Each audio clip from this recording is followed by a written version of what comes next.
विमल बोलो जुबा केसरी, हर पल मनाओ केसरी त्योहार। इस देश में इस वक्त जो सबसे सेंसिटिव मुद्दा है वो है वोटर लिस्ट के शुद्धिकरण का, साफ सुथरी वोटर लिस्ट का। और जो विपक्ष कह रहा है कि one man one vote, constitutional validity one man one vote की है।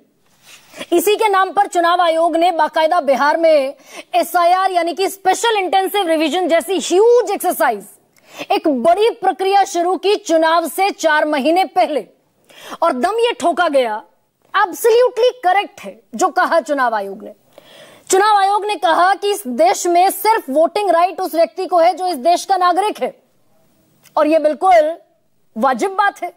तो एसआईआर का एक पूरा प्रोसेस शुरू किया गया और दम यह भी भरा गया कि बाकायदा बीएलओ जो है, बूथ लेवल ऑफिसर, वो घर घर गए हैं, एक एक वोटर का वेरिफिकेशन हुआ है।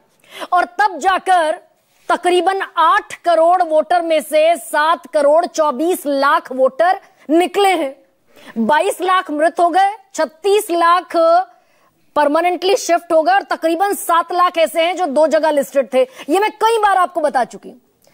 लेकिन ये तो हुई दावों की बात, क्लेम की बात। असल में जमीन पर जो सच्चाई दिख रही है, क्योंकि 1 अगस्त को वोटर ड्राफ्ट रोल पब्लिश हुआ और हम सब ने ये उम्मीद की कि भाई अब इसमें गलतियों की गुंजाइश ना के बराबर है, 0 है, सारी धांधलियां यहां से वाइप आउट हो जाएंगी। लेकिन जो जमीन पर दिख रहा है वो ये दिख रहा है कि मुजफ्फरपुर की मेयर है भारतीय जनता पार्टी की नेता श्रीमती निर्मला देवी। उनके 2 एपिक आईडी है। वो जैसा तेजस्वी यादव वाला मामला सामने आया था और विपक्ष ने, सत्ता पक्ष ने बल्कि कहूं, खूब इसका एक बड़ा हैवॉक क्रिएट किया था। क्रिएट करना जरूरी है। तो आज ऐसा ही मामला तेजस्वी यादव ले आए सामने निकालकर। निर्मला देवी है, ये बीजेपी की बड़ी नेता है और मुजफ्फरपुर की मेयर है। इनके पास 2 एपिक आईडी है। एक ही विधानसभा में 2 अलग अलग बूथ पर इनके 2 अलग अलग वोट हैं। दोनों एपिक कार्ड में इनकी उम्र अलग अलग है और सिर्फ इनके नाम पर नहीं बल्कि इनके 2 देवर भी हैं। अब सुनते जाइए जरा, कई बार आपको हंसी भी आएगी इन सारी हकीकतों पर। यह सिर्फ इकलौती नहीं है, इनके 2 देवर भी हैं, मनोज कुमार और दिलीप कुमार। इन दोनों के भी 2 एपिक कार्ड हैं, अलग अलग कार्ड हैं, 2 अलग अलग बूथ में 2 अलग अलग वोट इनके बने हुए हैं। अब क्या इन सब ने 2 इन्यूमरेशन फॉर्म भर कर दिए हैं? दोनों इन्यूमरेशन फॉर्म पर दस्तखत किए, या फिर चुनाव आयोग की तरफ से जो बीएलओ आया उसने अपनी मर्जी से इनके 2 एपिक कार्ड बना दिए, 2 वोटर आईडी कार्ड बना दिए? ये तेजस्वी यादव पूछ रहे हैं। एक सच्चाई ये भी है कि बीजेपी के प्रदेश संगठन महामंत्री हैं भीखू भाई दलसानिया। ये बड़ी महत्वपूर्ण जानकारी आपको देने जा रही हूं, और जय अगर दिखा पाए वो जानकारी स्क्रीन पर भी। भीखू भाई दलसानिया जी हैं, गुजरात के रहने वाले हैं, बिहार बीजेपी के प्रदेश संगठन महामंत्री हैं।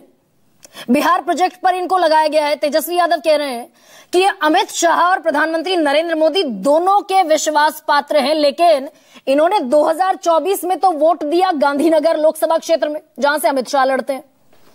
और इस वक्त जो नया ड्राफ्ट रोल जारी हुआ उसमें इनका नाम बिहार में भी लिस्टेड है, बिहार के ड्राफ्ट वोटर रोल में।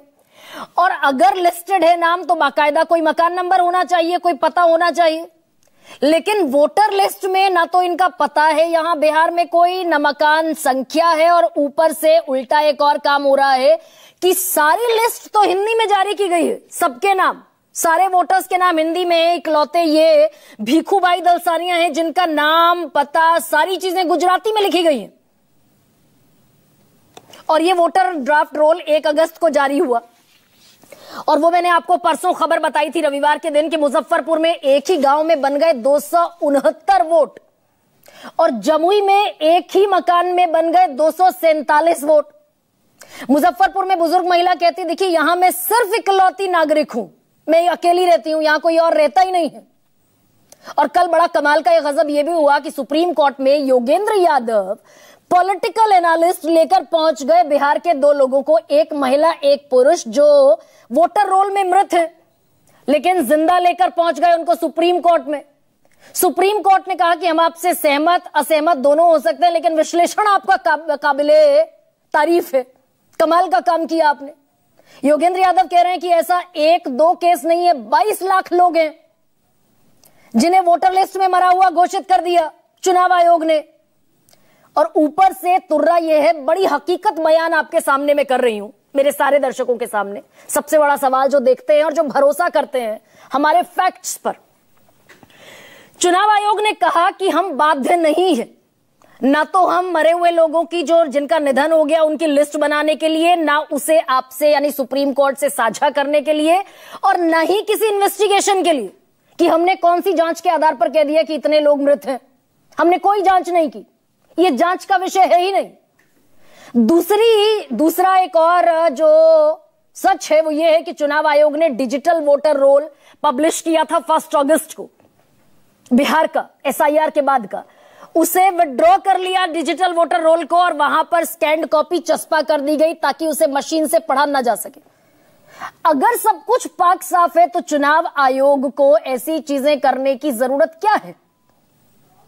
अब आज बड़ा कमाल एक और बात का हुआ, अभी थोड़ी देर पहले राहुल गांधी अपने ड्राइंग रूम में ले आए उन सारे डेड वोटर्स को जो इलेक्टोरल रोल में डेड है, और राहुल गांधी कह रहे हैं कि इसके लिए मैं चुनाव आयोग को धन्यवाद देता हूं। मैंने जीवन में बहुत सारे अनुभव किए, ऐसा अनुभव कभी नहीं हुआ कि मुझे मृत लोगों के साथ चाय पीने का मौका मिले।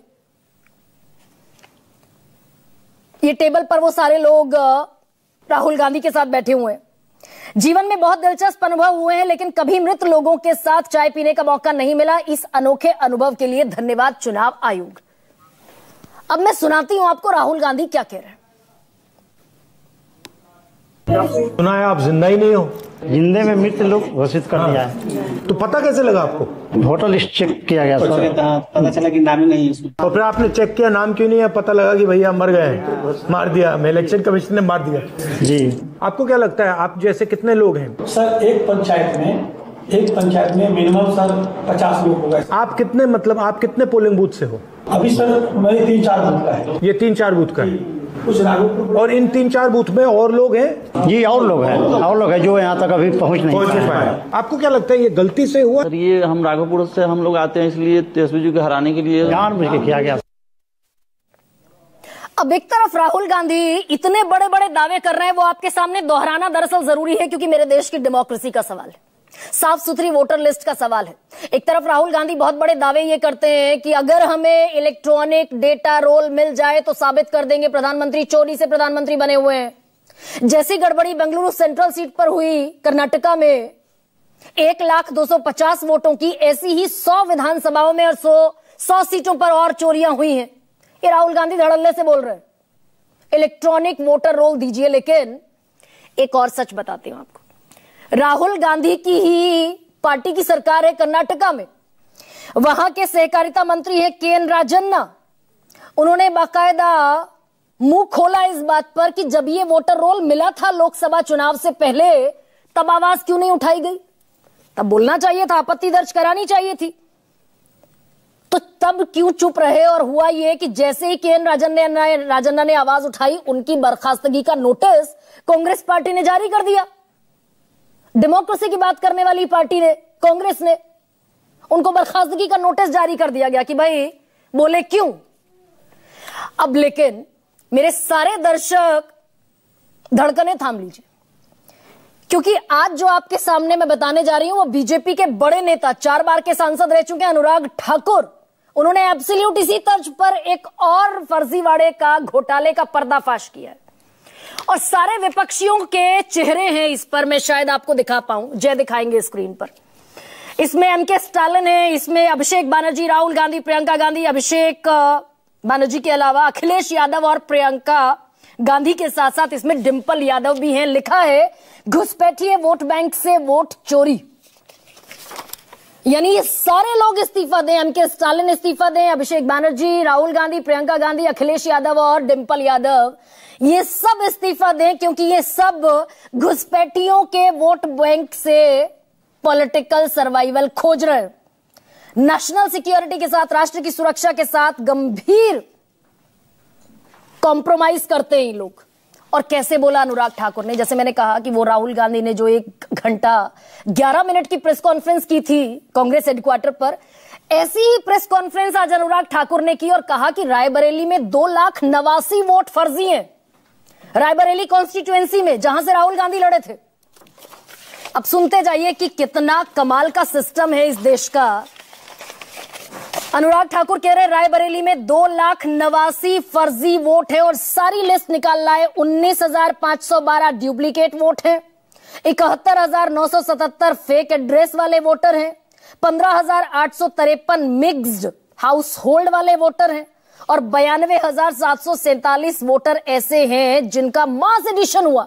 जैसे राहुल गांधी ने कहा था कि मंगलुरु में मकान नंबर 27 या 25 पर 80 वोटर हैं, ऐसे ही एक निकालकर लाए रायबरेली में 92,747।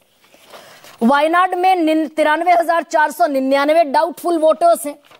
कन्नौज में, जहां से अखिलेश यादव चुनाव लड़े और जीते, 2,91,798 फर्जी वोटर हैं। जहां से डिंपल यादव चुनाव लड़ी मैनपुरी से और जीती, 2,55,914 फर्जी वोटर हैं।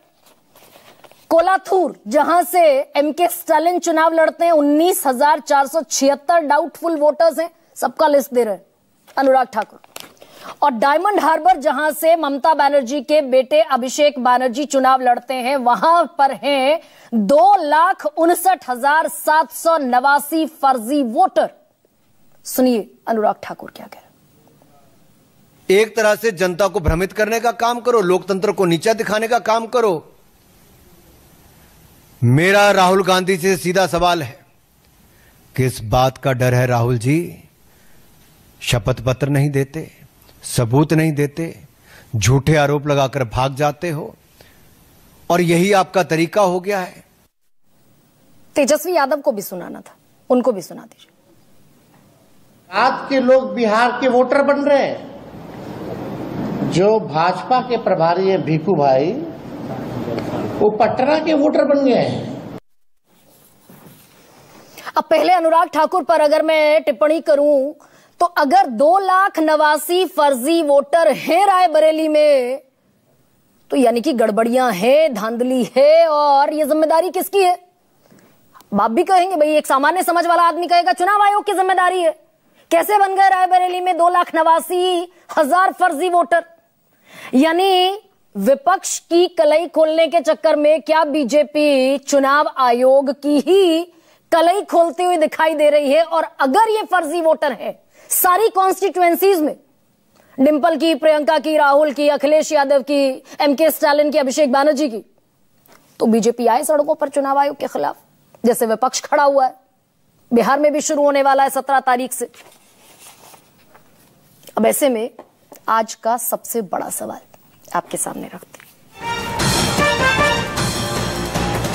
मेरा वोट तेरा वोट, सबके वोट में जबरदस्त खोट, अब चुनाव आयोग पर सीधी चोट। और मृतक की सूची में जिनका नाम राहुल के घर बने, वो मेहमान।